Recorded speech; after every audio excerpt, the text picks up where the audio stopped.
নিয়ে তো বড়াই করো?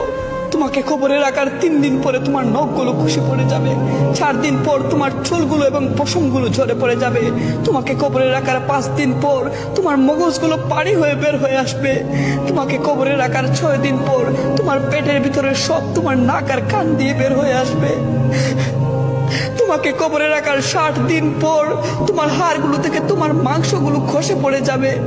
অথচ তুমি কিসের বড়াই করো, কিসের এত অহংকার করো, কি নিয়ে তুমি এত মারামারি হানাহানি করো? হে যুবক, আল্লাহর পথে ফিরে আসো, আল্লাহর পথে ফিরে আসো। ইন্নী যাহিবুনা ইলা রাব্বিস সাইয়্যিদিন, আমি চললাম আমার রবের পথে, তিনি আমাকে হয় বন্ধুকে নামাজি বানাও, না হয় নামাজিকে বন্ধু বানাও। এতে তোমার নামাজটাও নষ্ট হবে না, বন্ধুত্বটাও নষ্ট হবে না।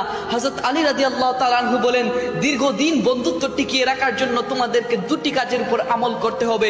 একটি হলো, যখন তোমার বন্ধু রাগ করে তোমার উপর কথা বলবে, তখন এই কথাগুলো মনে নেওয়া যাবে না।